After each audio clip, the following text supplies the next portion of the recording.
do when you've been working on a project, then come across one that's really similar to yours? Man, if I ever had a nickel for every time I ran into that situation, I'd still be broke.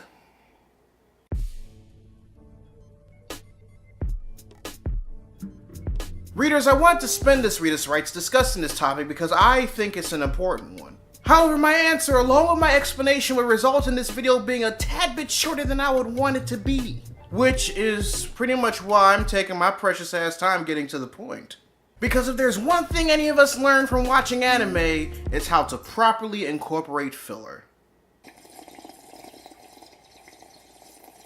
But yes, this is a question that, because there's no such thing as an original idea anymore, that every writer or creator has come across once in a while. What do you do when you come across a project that's similar to yours? My answer?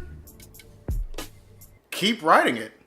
Like I said before, readers, there is no such thing as an original idea. Everything that can be done has been done already and in numerous ways. The only difference between two or more like-minded projects is how they execute things and the content they provide. A good example of this situation is the concept of the movie The Cell with Jennifer Lopez versus the concept of the Evil Within video games. While not exactly like The Cell, certain story elements from the Evil Within franchise have similarities to certain concepts that were made mainstream thanks to the movie. Both involve plugging other people's consciousnesses into the mindscape of another person, witnessing both unique and horrifying imagery along the way, and surround story plots revolving either escape, extraction, or both.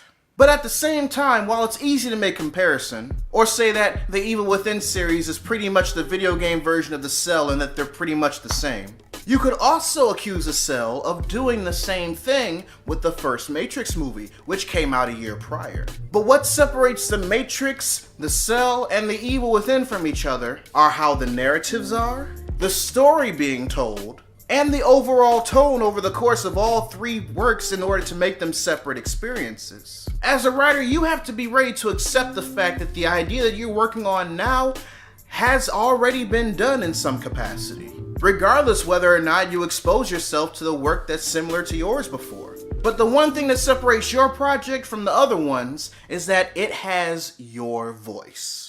You know, unless you're making one of those straight-to-DVD rip-off movies that'll be in the $5 bin at Walmart, I got nothing for you, fam.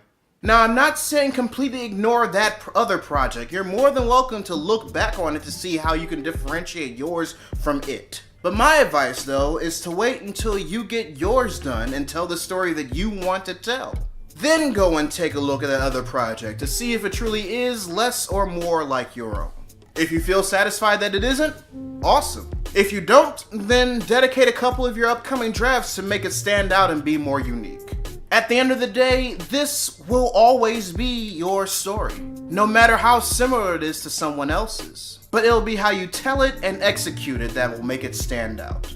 And while I admit I've definitely fell victim to this in the past, I'm curious. So readers, your homework assignment for the day is to write in the comments section below an instance in which you fell in this dilemma. Or if you haven't, write in the comments section below an instance in which you ran into two things with the same idea but individually stood out on their own. Also, be sure to subscribe to the channel and turn on notifications, because I post new videos every Monday, Wednesday, and every other Friday. But until then, this is Readus 101.